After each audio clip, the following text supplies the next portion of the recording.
Assalamualaikum warahmatullahi wabarakatuh. My name is Muhammad Akbar Zami with students number 2020-860, and this would be my final assignment for interpreting class A 2023.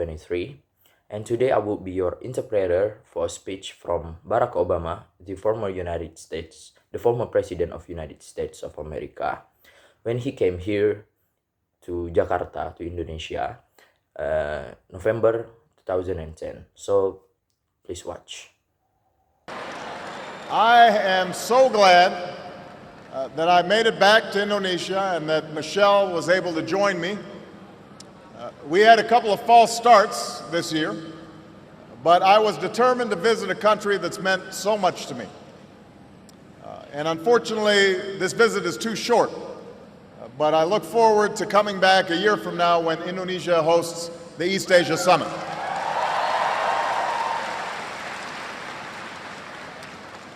Before I go any further, I want to say that our thoughts and prayers are with all of those Indonesians who are affected by the recent tsunami and the volcanic eruptions, particularly those who've lost loved ones and those who've been displaced.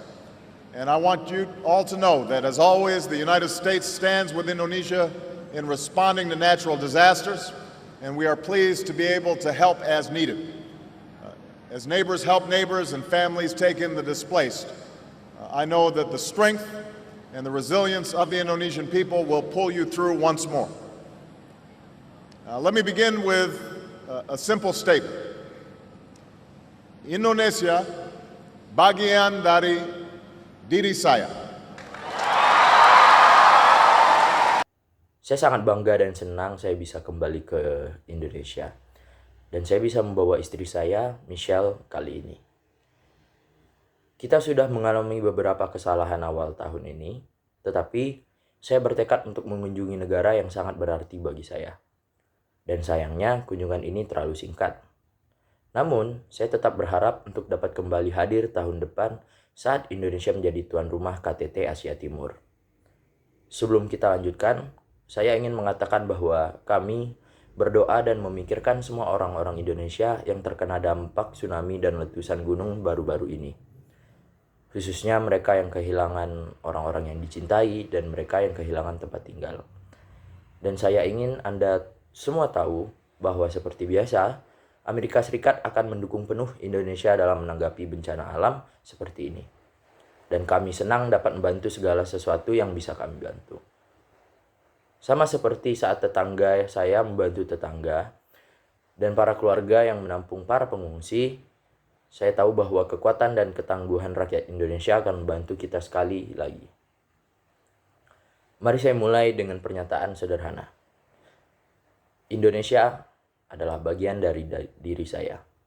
I first came to this country when my mother married an Indonesian named Lolo Sutoro. And as a young boy, I was coming to a different world. But the people of Indonesia quickly made me feel at home.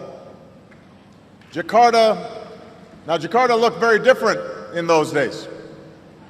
The city was filled with buildings that were no more than a few stories tall. Back in 1967-68, most of you weren't born yet. The Hotel Indonesia was one of the few high-rises, and there was just one big department store called Sarina. That was it.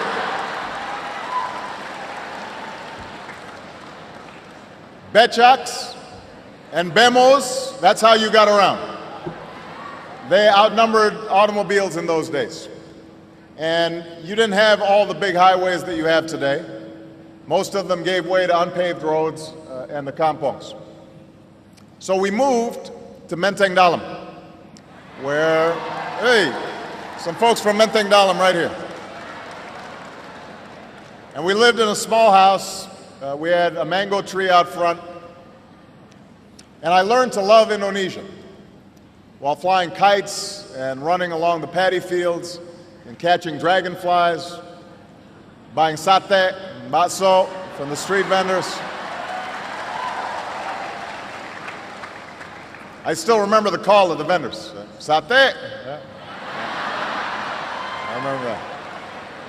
Baso. Enak, ya.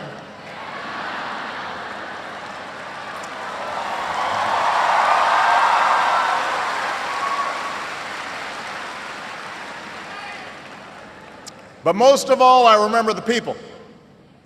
The old men and women who welcomed us with smiles, and the children who made a foreign child feel like a neighbor and a friend, and the teachers who helped me learn about this country.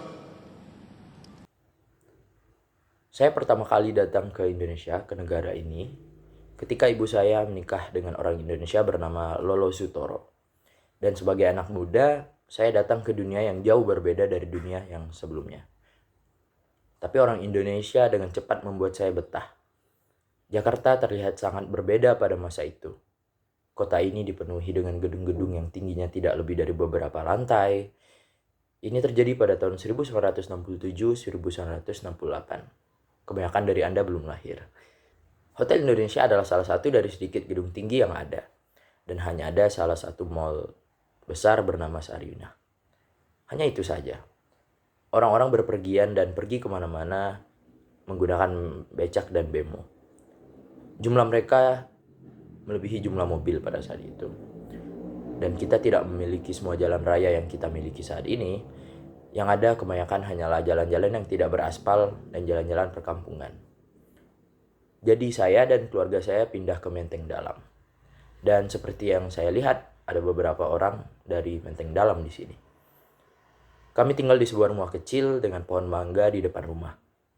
Dan saya belajar mencintai Indonesia sambil menerbangkan layang-layang, berlari di sepanjang sawah, menangkap capung, membeli sate dan bakso dari pedagang kaki lima. Bahkan saya masih ingat cara memanggil mereka. Sate, bakso, enak ya. Tapi yang terpenting, saya selalu ingat orang-orangnya. Bapak-bapak dan ibu-ibu yang menyambut kami dengan ramah, dengan senyuman. Anak-anak yang membuat seorang anak dari negara asing merasa seperti tetangga dan teman. Dan para guru yang membantu saya belajar banyak hal tentang negara ini. Because Indonesia is made up of thousands of islands and hundreds of languages and people from scores of regions and ethnic groups. My time here helped me appreciate the common humanity of all people. And while my stepfather, like most Indonesians, was raised a Muslim, he firmly believed that all religions were worthy of respect. And in this way,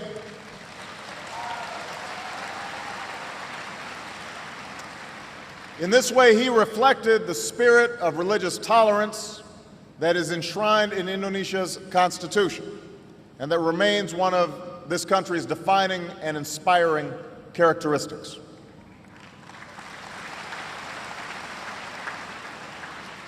Now, I stayed here for 4 years, a time that helped shape my childhood, a time that saw the birth of my wonderful sister, Maya, a time that made such an impression on my mother that she kept returning to Indonesia over the next 20 years to live and to work and to travel and to pursue her passion of promoting opportunity in Indonesia's villages, especially opportunity for women and for girls.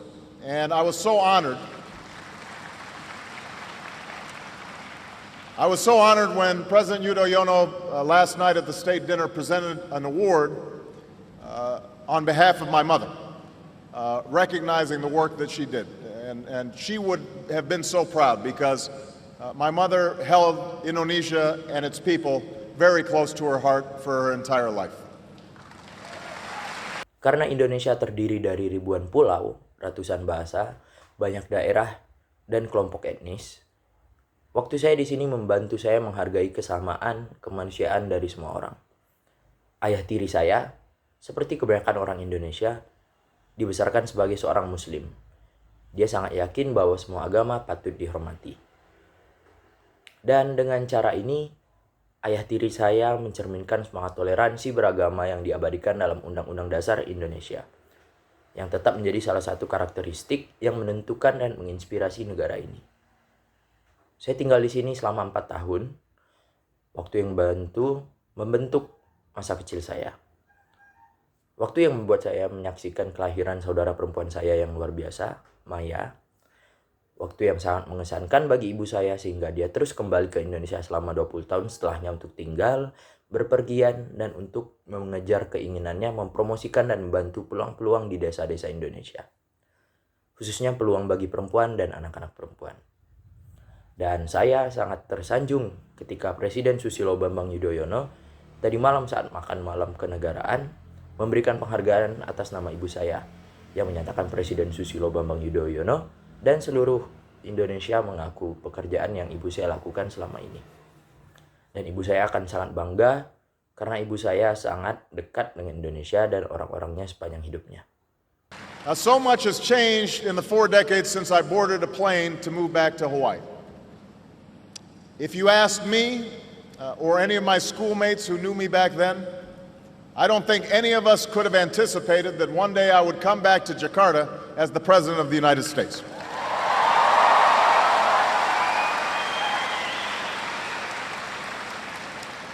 And few could have anticipated the remarkable story of Indonesia over these last 4 decades. The Jakarta that I once knew has grown into a teeming city of nearly 10 million, with skyscrapers that dwarf the Hotel Indonesia, and thriving centers of culture and of commerce.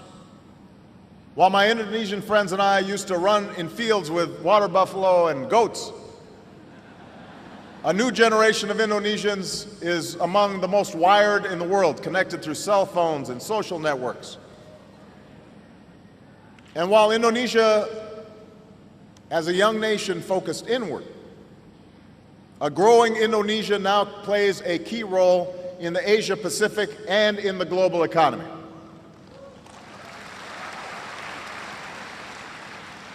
Now, this change also extends to politics. When my stepfather was a boy, he watched his own father and older brother leave home to fight and die in the struggle for Indonesian independence. And I'm happy to be here on Heroes Day to honor the memory of so many Indonesians who have sacrificed on behalf of this great country.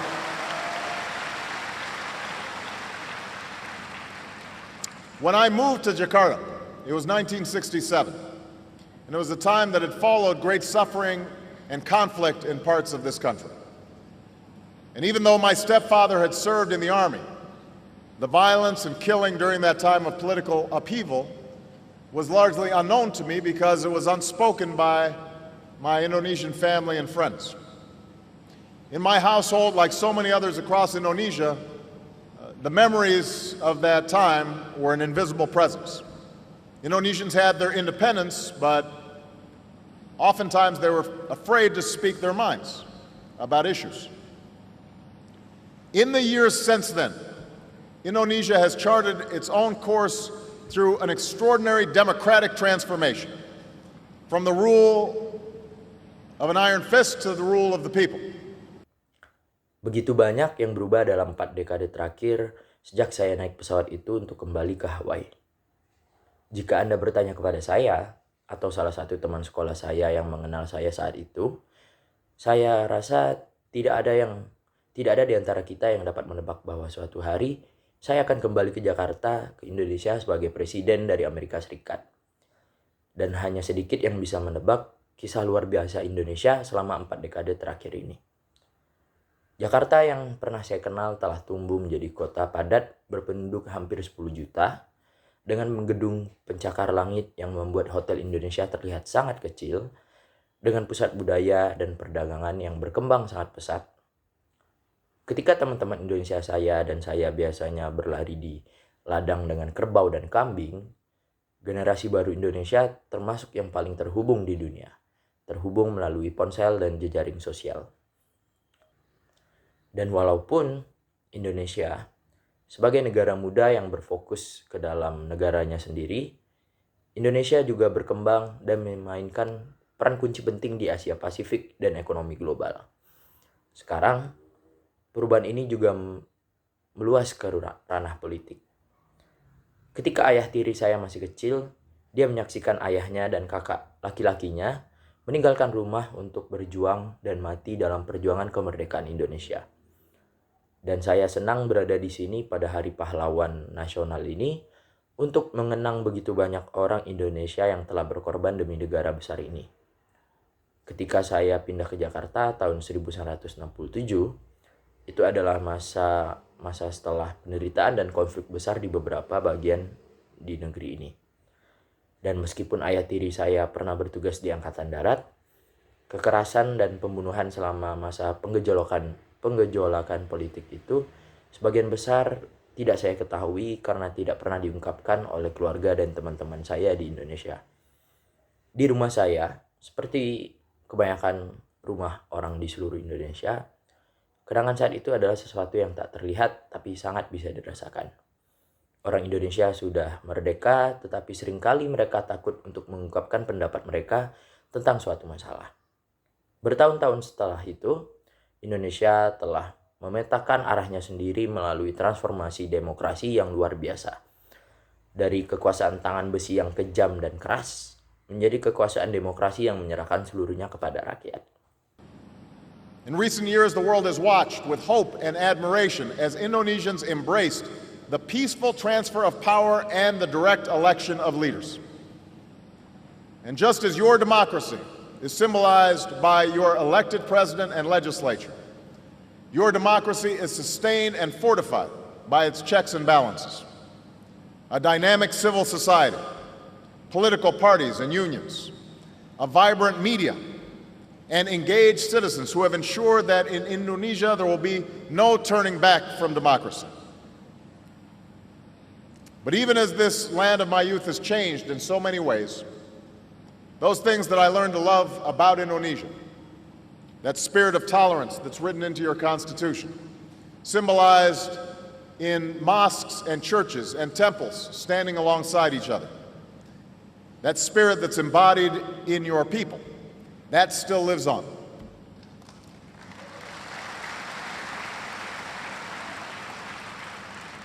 Bhinneka Tunggal Ika, unity in diversity.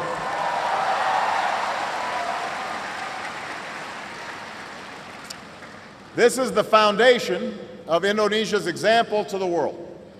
And this is why Indonesia will play such an important part in the 21st century. So today, I return to Indonesia as a friend, but also as a president who seeks a deep and enduring partnership between our two countries.